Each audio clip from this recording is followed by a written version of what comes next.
Hello, I'm Simon Gray from the Food Teachers Centre, and today I'm in Loo on the quayside cooking some fantastic Cornish fish. I'm going to cook up some Guilt Head sea bream, okay, and this is local sea bream. Now this is a fantastic local fish, completely different to the sea bream you'll buy in the supermarket.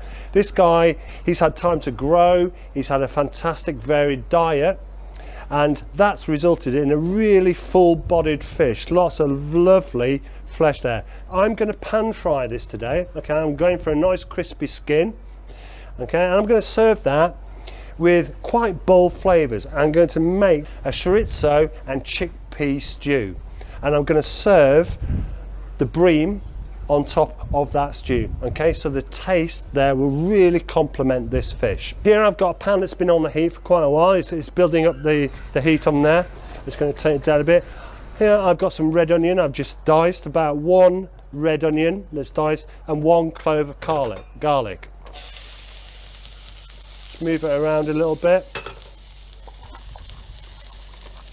Don't want this to burn, so I'm going to keep it moving off the heat a little bit. It's nice and hot. Okay, then into there I'm going to pop the chorizo. I'm going to use about 100 grams there. Move that around, stirring it around, getting those oils from the chorizo out there.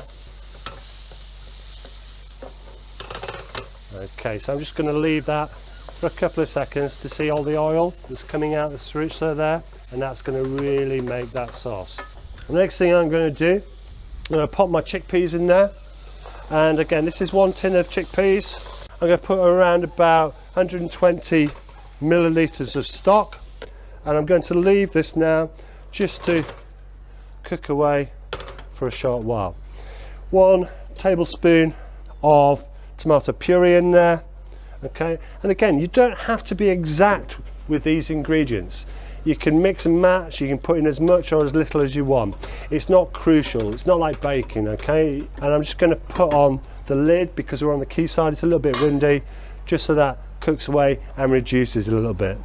While the chorizo stew is just reducing down, I'm going to prep some tomatoes. These are fresh tomatoes, just going to dice them into chunks. Doesn't have to be perfect. I'm going to put our tomatoes in there, pop our lid back on. While the tomatoes are cooking and almost steaming, I'm just going to roughly chop some parsley and coriander, and that's going to go in there to add another dimension and a bit of colour as well, a little bit of green. My stew is nearly there. If you have a look, it is bubbling away. Those tomatoes are starting to cook down. We'll turn them back up. I'm just going to pop a little bit more tomato puree in there.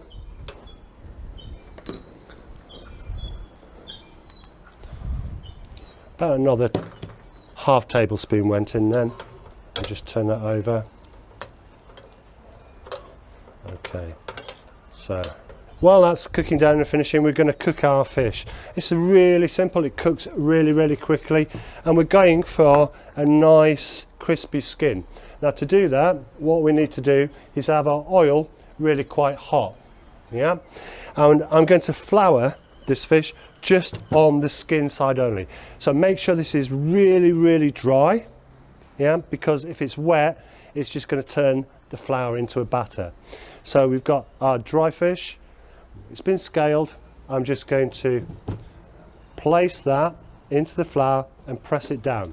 I'm not going to put flour onto the flesh, I only want it on the skin.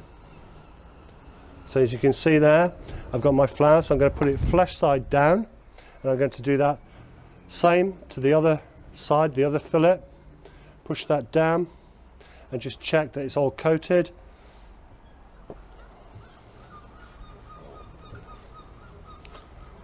There we go. Okay, so that's all ready to go. Now you've got to be really careful if you're using hot oil. Make sure you haven't got too much in the pan, and when you're laying it in the pan, lay it away from you so you don't get splashed. So popping this in the pan like so, just hold that down, Now don't be tempted to start shaking and being all chefy at this point in the kitchen. What you want to do is just leave that till it starts colouring. Okay, you can have a quick peek, but don't start turning it over. So as you can see here, the protein is going white around the edges, so that means it's cooking there. And the heat will come all the way through. That's going to take a couple of minutes, no longer. It's really nice, simple fish to cook. Okay, while that's cooking, I'm just going to take my chorizo stew here. Is looking really good. It's reduced down, it's nice and bubbling. I'm just going to pop in my fresh herbs into there, and I'm going to give those a stir around. Now I'm going to check my fish again, just lifting it up and over. Don't worry if it's come off a little bit, it's not a problem. And there. Okay, so you want that nice light crispy colour on it. Okay, so we're going to cook it on the other side for around about a minute. Okay, so the fish is nearly there. It's been cooking around about 2 minutes on each side. So I'm just going to finish this off with a little bit of butter, a little bit of decadence there going in, and that's just going to give it a little bit more flavour as well before you finish it off. So a little bit of butter. If you cooked it in butter, it would burn. Yeah, so you start off in oil, and we're just using that butter just to baste it. Yeah, just to give it that little bit of more flavour. So just finishing it off with a little bit of butter.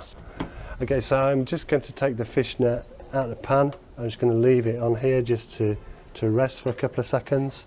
Quick sprinkle of smoked paprika. Okay, so I think now we're about ready to serve up. So I've got my stew. I'll take my